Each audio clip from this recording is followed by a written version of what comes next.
इनेलो प्रदेशाध्यक्ष नफ़े सिंह हत्याकांड में पुलिस ने एक और बदमाश को गिरफ्तार किया है। हत्यारों को गाड़ी उपलब्ध कराने में इस आरोपी की भागीदारी रही है। पकड़े गए अपराधी का नाम धर्मेंद्र है। वह दिल्ली के बिजवासन इलाके का रहने वाला है। शुक्रवार को झज्जर में पत्रकार वार्ता कर एसपी डॉक्टर अर्पित जैन ने इस संबंध में पूरी जानकारी दी। उन्होंने बताया कि आरोपी को वीरवार की रात काबू किया था। वारदात में प्रयोग हुई गाड़ी देने में इसका हाथ रहा है। इस पर 2 मर्डर, जानलेवा हमला करने तथा अवैध रंगदारी के कई मुकदमे दर्ज हैं। तमाम आपराधिक मामले दिल्ली के हैं। जांच के दौरान पुलिस इस तक पहुंची है। इसने किसी के इशारे पर आगे गाड़ी दी और वह गाड़ी हत्यारों तक पहुंच गई। यह इस मामले में महत्वपूर्ण कड़ी था। चूंकि इसका पुराना आपराधिक रिकॉर्ड रहा है, तो इसे मालूम था कि गाड़ी अपराध में प्रयोग होगी। यह तिहाड़ जेल में बंद रह चुका है और कई गैंगस्टर के संपर्क में रहा है। बदमाश धर्मेंद्र का नंदू गैंग से कनेक्शन होने की बात को इनकारा नहीं जा सकता। इसने किसके कहने से गाड़ी किसको सप्लाई की आदि के बारे में पूछताछ के बाद ही खुलासा हो सकेगा। 4 दिन के रिमांड पर लिए गए धर्मेंद्र से क्या कुछ निकलकर सामने आता है, ये भी देखने वाली बात रहेगी।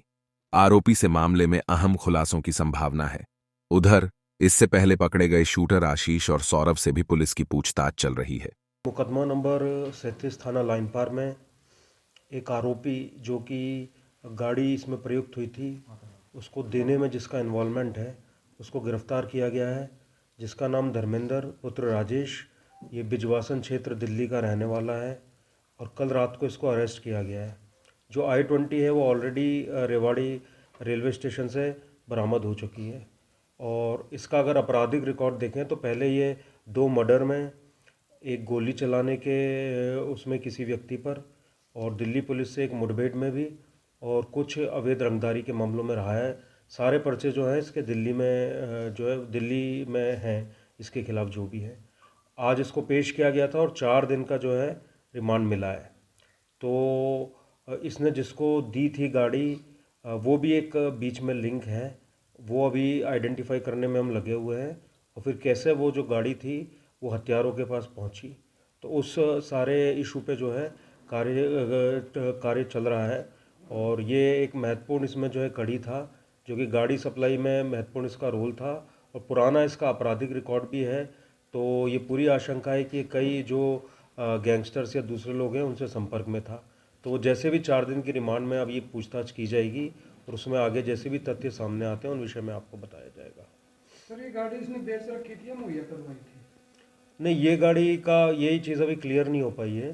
तो इसका ये कार्य था कि इसको किसी ने बोला था कि आपको इनको गाड़ी पहुंचानी है, जो पूरी चेन में एक लिंक था। तो वो सारी बात जो है अभी आगे क्लियर हो जाएगी इसमें, जैसे जैसे इससे पूछताछ होगी और जैसे ये तथ्य सामने आते हैं और फर्दर एविडेंस कलेक्ट होते हैं तो ये हम क्लियर कर पाएंगे कि इसने कैसे ये आगे गाड़ी दी। परंतु स्वयं ये आपराधिक रिकॉर्ड का व्यक्ति है तो निश्चित रूप से इसको मालूम था कि ये जो गाड़ी है इसको अपराध में प्रयुक्त होगी। सर जो 2 शूटर गिरफ्तार हुए थे उनकी शिनाख्त पहले कराई गई उनसे घायलों के साथ? वो सारा प्रोसेस अभी चालू है, अभी वो रिमांड में है और वो सारा अभी करवाया जाएगा। कोई रेकी का खुलासा हुआ कि रेकी कैसे हुई थी, क्या मामला? हाँ देखिए, प्राथमिक तौर पे तो लग रहा है कि वो जो रेकी हुई थी, लेकिन उस पर भी अभी एविडेंस और कलेक्ट करने हैं और चूंकि 2 लोगों की गिरफ्तारी और बकाया है तो जैसे ही उनकी गिरफ्तारी होती है तो वो सारी चीज़ें उन्होंने ऐसा खुलासा किया कि भादौड़ के जो लोग हैं उनमें किसी का नाम इन्होंने लिया हो कि वो उनकी इन्वॉल्वमेंट रही है किसी का? देखिए, कुछ लोगों का संदिग्ध रूप से तो नाम आया है और मैंने फिर बताया कि अब जैसे एक ये लिंक मिली है जिसको अरेस्ट किया है कल, तो आगे जैसे भी अरेस्टिंग होती जा रही है और भी कुछ एविडेंस सामने आए हैं तो जो भी संदिग्ध है उनसे पूछताछ भी जारी है और जिसका इन्वॉल्वमेंट आ रहा है उसको हम अरेस्ट करते जाएंगे। सर जो एफआईआर दर्ज हुई थी उसमें एफआईआर जो भी नाम आए थे अभी तक किसी की भी आरोपी की गिरफ्तारी उस मामले में नहीं हुई है, तो कोई लगता है इस मामले को किसी? देखिए, उनसे पूछताछ अभी जारी है और जैसे सबूत आते हैं, अगर अरेस्ट वाले जो है एविडेंस सारे आते हैं तो उनकी भी गिरफ्तारी होगी। तो जीपीएस का भी मामला बताया था कि गाड़ी में जीपीएस लगाया गया था। नहीं, अभी देखिए ये सारा इन्वेस्टिगेशन का पार्ट है, इस विषय पर अभी कुछ भी बोलना उचित नहीं होगा। जो आरोपी सर पकड़ा है वो उसका किसी गैंग से है संबंध? ये पहले जुड़ा रहा है कई गैंगों से, चूँकि ये तिहाड़ में भी रह के आया है तो कई और जो संदिग्ध नाम इसमें आ रहे हैं उनसे ही जुड़ा रहा है पहले। इसमें सर ये भी बताया गया है कि कुछ पैसों का लेन देन भी हुआ था इसमें, सुपारी किसी ने दी थी, तो उसमें भी कोई रिकवरी वगैरह हुई है क्या?